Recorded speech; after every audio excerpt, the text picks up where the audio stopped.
Hi, and welcome to another episode of arrs Collective Teaching Tips. Today we're focusing on young learners, and we want to zoom in on a genre that we love using with young learners, which is silent how-to videos. We want to tell you about a YouTube channel called One Little Project at a Time that has lots of absolutely non-messy and quite simple DIY arts and crafts ideas suitable for young learners. We also quite like the website onelittleproject.com, where there is loads of kids stuff if you're looking for more. But let's look at a video now. As you'll see, there are some seasonal playlists here. So you can choose winter crafts or summer crafts or Easter crafts, which is what we're going to be looking at today. Before I show you the actual video, I just want to spend a little time on talking about why I enjoy doing arts and crafts lessons with my young learners.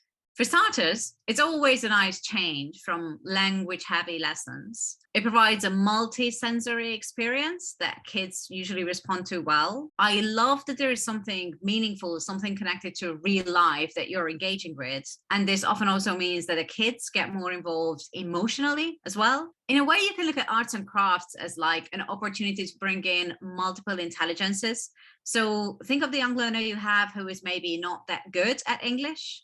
But if you give them an opportunity to shine and show some of the other talents that they have got in other areas, then that kid is going to have a much better experience of learning English or learning a foreign language.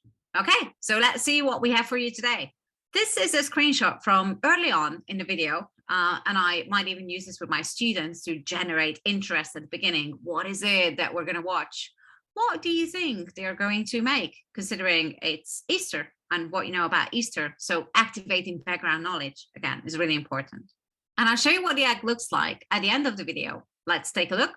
I'm not going to give away the whole process step by step because we've created an interactive video quiz that you can watch and find out how you can make these beautiful eggs as well as play the game with your students. Okay, so we've got a cool video. Great. What can we do with it in the lesson? Well, we've got some ideas.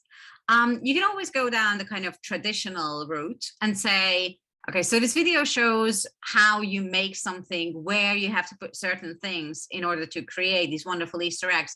So I'm going to focus on prepositions. That's a good language area. And maybe I can choose multiple choice questions for that in an interactive video quiz if I want to scaffold it more, if I want to provide support for my students, or I can make it a gap fill.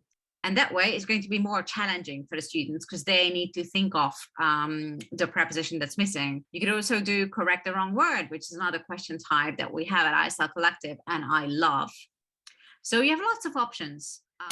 So these are ideas where most of the work comes from the teacher, but you know that we at arrs Collective love the idea of learner autonomy and letting young learners do as much as possible. So we have two ideas for that as well. One idea, if they have enough language for this, is to let them provide the narration for the video.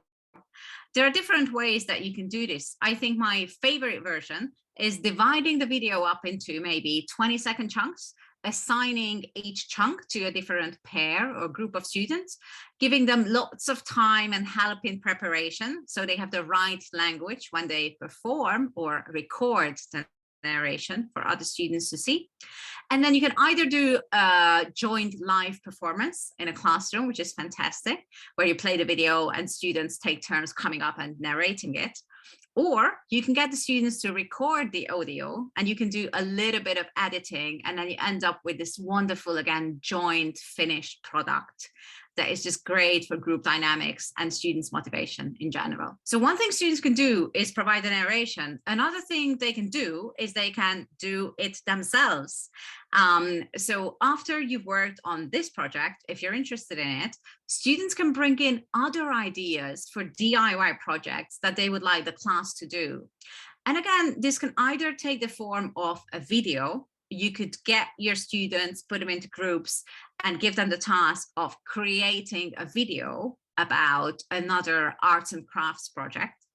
Or you could do the arts and crafts project in class with students providing instructions in the class as you are creating your creation.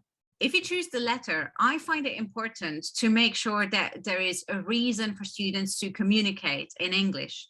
So for example, you could assign them different roles. There could be some kind of information gap that they need to bridge. Different tools could only belong to certain students. And so I'll need to ask for John's help if I want to use a pair of scissors. You get the idea. You can probably see that I could go on for hours and hours talking about ideas for these silent how-to videos. And that's because I find them so versatile. There are so many things you can do with them. The reason for this is that they're silent, right? So you provide the language input, which is fantastic because you can grade it. So it's exactly right for your students. You can customize it so it fits your syllabus or your focus perfectly. And you can reuse the same video several times. You could be using this video with 7 different groups doing 7 completely different things, catering for your students' individual needs and also taking care of your well-being as a teacher because you're not spending so much time preparing. I hope you like the ideas and you get to try out some of them with your students. And we'll see you again soon in another teaching tip video. Bye.